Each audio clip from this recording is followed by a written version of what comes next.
Cricket ஃபேன்ஸுக்கு வணக்கம். Group பில என்னங்க நடக்குது? குரூப் ஆஃப் டெத் அப்படின்னு தான் சொல்லணும். மாறி மாறி அடிச்சுக்கிறாங்க. 3 டீமுக்கு நடுவுல மிகப்பெரிய சண்டை.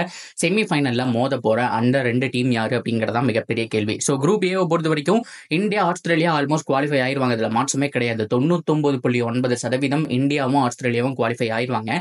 ஏதாவது ஒரு அப்செட் நடந்தா மட்டும்தான் பங்களாதேஷுக்கு ஒரு அவுட் சைட் சான்ஸ், ஆப்கானிஸ்தானுக்கு ஒரு சான்ஸ் இருக்குன்னு சொல்லி ஆகணும். ஸோ அதை தாண்டி கம்ஃபர்டபுளா இந்தியா ஆஸ்திரேலியா குவாலிஃபை ஆயிருவாங்க அப்படிங்கிறது என்னுடைய ப்ரெடிக்ஷன். ஸோ குரூப் ஏவை பத்தி நம்ம பெருசா பேச தேவை கிடையாது. இப்போ மிகப்பெரிய வாய்ப்பே என்ன அப்படின்னா, யாருக்கு இருக்க போகுது? இங்கிலாண்டா, வெஸ்ட் இண்டீஸா, ஆர் சவுத் ஆப்பிரிக்காவா?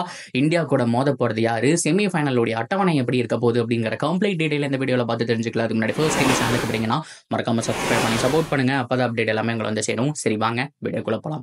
சூப்பர் பால் அரையிறுதி எப்படி நடக்க போகுது அப்படின்னா, குரூப் ஏ குரூப் பி இப்போ ரெண்டா இருக்கு இல்லையா? ஸோ இந்த 2 குரூப்ல டாப்ல வரவங்க 2 டீமும் ஆடுவாங்க. ஸோ ஆக மொத்தத்தில் உங்களுக்கு 4 டீம் கிடைக்கும். ஸோ செமிஃபைனல் 1-2 நடத்துவாங்க. இந்த 2ல ஜெயிக்கிறவங்க தான் ஃபைனல் 29ஆம் தேதி ஆடுறாங்க. இன்னும் 6 நாள் தான் இருக்கு. உலக கோப்பையை கையில ஏந்த போறது யாரு அப்படிங்கறத கண்டுபிடிச்சிடலாம். ஸோ இதுக்கு முன்னாடி நடந்த போட்டி அப்படிங்கிறது ரொம்ப குரூசியல். இங்கிலாந்து ஜெயிச்சிருந்தாங்க அப்படின்னா அவங்க ஆல்மோஸ்ட் குவாலிஃபை அப்படிங்கிற மாதிரி சொல்லியிருக்கலாம். இங்கிலாந்துக்கும் சவுத் ஆப்பிரிக்காவுக்கும் நடுவில் மிகப்பெரிய ஒரு போராட்டமே நடந்துச்சு. 150+ அப்படிங்கிறது சிம்பிளான டார்கெட் தான், அடிச்சிடலாம் அப்படிங்கிற மாதிரி தான் இங்கிலாந்து டீம் வந்துட்டு பிளான் பண்ணி வச்சிருந்தாங்க. So Phil Salt and Buttler ஈஸியாவே அவுட் ஆயிட்டாங்க. அதை தொடர்ந்து ஜானி பேஸ்டவும் அவுட் ஆயிட்டாரு, மொயின் அலியும் அவுட் ஆயிட்டாரு. ஸோ மிடில் ஆர்டர்ல அடிக்கிறதுக்கு ஆளே இல்லை. அண்ட் ஹாரி ப்ரூக் அவர் எந்த பொசிஷன்ல வேணாலும் கலக்கிட்டு இருக்காருங்க. ஸோ இப்போ பார்த்தோம் அப்படின்னா நேற்று குரூசியலான ஒரு 50 ஆல்மோஸ்ட் 50 ரன்ஸ் அப்படிங்கிறது வந்துட்டு அவர் பேட்ல இருந்து வந்துச்சு. ஸோ இன்னொரு பக்கம் லியாம் லிவிங்ஸ்டன், இவரை ஏன் இவ்வளோ நாள் டீம்ல வச்சிருக்காங்க அப்படின்னு கேள்வி கேட்டப்போ நேற்று அடிச்ச 6 எல்லாம் அப்படியே கண்ணில் ஊத்திக்கிற மாதிரி இருந்துச்சு. பயங்கரமா ஆடினாரு. கிட்டத்தட்ட 40 பாலுக்கு 90 அந்த ஸ்டேஜில் இருந்து ஜஸ்ட் ஒரு 12 பாலுக்கு 20 ரன் அப்படிங்கிற மாதிரி கொண்டு வந்தாங்க. 2 ஓவர்ல 20 ரன் தான். ஒரு ஓவருக்கு 10 ரன் அடிச்சா வின் அப்படிங்கிற மாதிரி சுச்சுவேஷன். லியாம் லிவிங்ஸ்டன் இருந்தாரு. ஸோ அதை தாண்டி நம்ம பார்த்தோம் அப்படின்னா ஹாரி ப்ரூக்கும் இருந்தாங்க. ஆனால் லியாம் லிவிங்ஸ்டன் வந்துட்டு ஒரு ஷாட் அடிக்க போய் வந்துட்டு கேட்ச் கொடுத்துட்டு போயிடுவாரு. ஸோ அதை தொடர்ந்து அதே ஓவரில் பார்த்தோம் அப்படின்னா ஹாரி ப்ரூக் பயங்கரமாக ஒரு ஷாட் அடிப்பார். ஆல்மோஸ்ட் 4 போயிடுச்சு, அவ்வளோதான் அப்படின்னு நினச்சி என்ஜாய் பண்ணிட்டு இருக்கும்போது எய்டன் மார்கரம் என்ன ஒரு கேட்சுங்க. உண்மையாலுமே கேட்ச் ஆஃப் த சீசன் அப்படின்னு சொன்னோம்னா இதுதான். பேக் சைடில் ஓடி so Faf two plus like ஒரு கேட்ச் எடுப்பார் சிஎஸ்கேல. அதே மாதிரி தான் பேக் சைடில் ஓடி கேட்ச் எடுக்கிறது அப்படிங்கிறது சாதாரண விஷயம் கிடையாது. டைவ் அடிச்சு பவுண்டரி லைன் பக்கத்தில் பார்த்தோம் அப்படின்னா அப்படியே புழு மாதிரி படுத்துக்குவார் சுருண்டு. ஸோ அந்த மாதிரி செம்மையான ஒரு கேட்ச். ஹாரி ப்ரூக் அவுட் ஆயிடுவாரு. ஸோ அதுக்கப்புறம் அந்த சாம் கரன்னாலையும் பெருசாக அடிக்க முடியல, ஆர்ச்சர்னாலே அடிக்க முடியல. 7 ரன் வித்தியாசத்தில் இங்கிலாந்து தோப்பாங்க. எங்கேயோ இருந்த மேட்சை ஈஸியாக கொண்டு வந்துருவாங்க. ஈஸி தான் அப்படின்னு நினச்சி ஒரு மாதிரி ஆட போய் அவங்க அந்த மேட்சை லூஸ் பண்ணிடுவாங்க. ஸோ இவங்க லூஸ் பண்ணதுனால இப்போ என்ன ஆயிருக்கு அப்படின்னா, இன்னைக்கு காலையில் நடந்த வெஸ்ட் இண்டீஸ் யூஎஸ்ஏ மேட்ச் அப்படிங்கிறது ரொம்ப குரூசியல் மேட்சாக மாறிடுச்சு. யூஎஸ்ஏ தோத்ததுனால வெளியில போயிட்டாங்க. அண்ட் வெஸ்ட் இண்டீஸ் உண்மையாலுமே பாராட்டி ஆகணுங்க. சரியான ஒரு வெற்றி. கிட்டத்தட்ட குயிக்காக சேஸ் பண்ணியிருக்காங்க. ஆல்மோஸ்ட் ஒரு 13 ஓவருக்குள்ள சேஸ் பண்ணணும்னு பிளான் வச்சிருந்தாங்க. ஸோ அதுக்கு தகுந்த மாதிரி கம்ஃபர்டபுளாக சேஸ் பண்ணிட்டாங்க. இதை தாண்டி பிரண்டன் கிங் மாதிரி ஒரு பேட்ஸ்மேன் இருக்கும்போது உங்களுக்கு எதுக்கு சாய் ஹோப் அப்படிங்கிற மாதிரி கேட்டிருந்தாங்க. சாய் ஹோப்பை பொறுத்த வரைக்கும் பெட்டர் ஓடி பேட்ஸ்மேன் தான். ஆனால் T20 அவர் தேவையா அப்படின்னு கேட்டப்போ இன்னைக்கு காமிச்சாருங்க யாருனா அப்படிங்கிற மாதிரி. ஸோ பயங்கரமாக பார்த்தோம் அப்படின்னா 8 6 அப்படிங்கிறத பேட்டிங்லேருந்து வந்துச்சு. ஆல்மோஸ்ட் ஒரு செஞ்சுரி போட்டிருக்க வேண்டியது நிக்லஸ் பூரான் வந்துட்டு அவரு கொஞ்சம் ஸ்ட்ரைக் அதிகமாக எடுத்துக்கிட்டாரு. அதனால பார்த்தோம்னா போட முடியல. ஸோ கம்ஃபர்டபுளான சேஸ் மட்டும் இல்லாமல் நெட் ரன் ரேட்டை எங்கேயோ ஏற்றி வச்சிருக்காங்க. இப்போ மிகப்பெரிய பிரச்சனை என்னன்னா, இங்கிலாந்து நேற்று மேட்ச் வின் பண்ணியிருந்தாங்கன்னா கம்ஃபர்டபுளாக ஒரு கால் எடுத்து வச்சுட்டாங்க. செகண்ட் பொசிஷன் மட்டும்தான் பிரச்சனை அப்படிங்கிற மாதிரி இருந்தது. ஆனா அந்த England versus south Africa match ரொம்ப குரூசியல் மேட்சா மாறிடுச்சு. அதுல ஜெயிக்கிறவங்க 2 out of 2 அப்படிங்கிற மாதிரி மாறும்போது இப்ப சவுத் ஆப்பிரிக்கா 2மே வின் பண்ணி டாப் ஆஃப் த டேபிள்ல இருக்காங்க.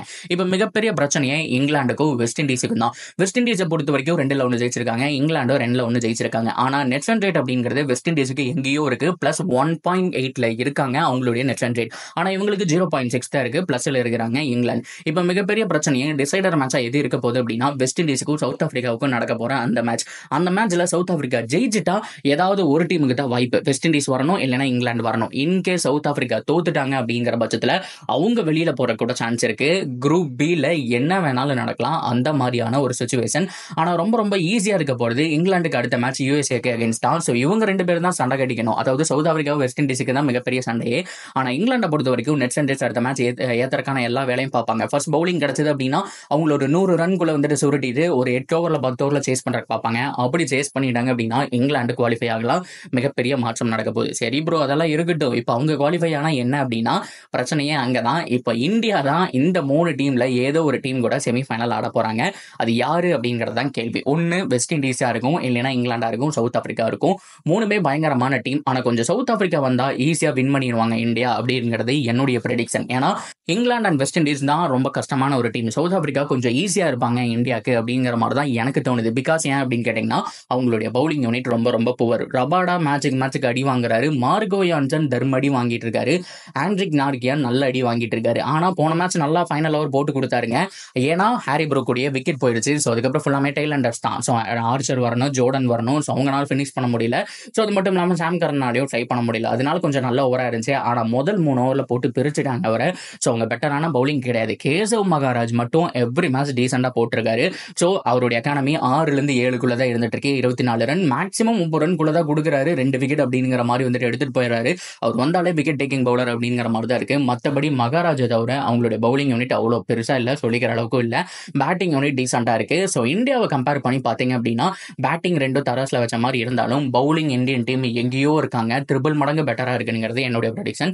ஸோ சவுத் ஆப்பிரிக்கா வந்தால் இந்தியாவுக்கு கொஞ்சம் ஈஸியாக இருக்கும். இதுதான் அரையிறுதியில் நடக்க போகிற விஷயம். ஸோ இதெல்லாம் தாண்டி ஃபைனல்னு ஒரு விஷயம் இருக்கு இல்லையா, அதில் ஆஸ்திரேலியா யமனா வந்து நிற்கிற கூட சான்ஸ் இருக்கு. ஏன்னா ஆஸ்திரேலியாவும் நம்ம குரூப்பில் தான் இருக்காங்க. அவங்க கூட யாராவது வந்துட்டு செமிஃபைனல் மோதுவாங்க. அதே சேம் குரூப்பில் தான் இங்கிலாண்டோ, சவுத் ஆப்பிரிக்காவோ, வெஸ்ட் இண்டீஸோ. அதில் ஆஸ்திரேலியா ஜெயிச்சிட்டாங்க அப்படிங்கிற பட்சத்தில் இந்தியா ஆஸ்திரேலியா ஃபைனல் வரக்கான சான்ஸ் அப்படிங்கிறது ஹைலி பாசிபிள்.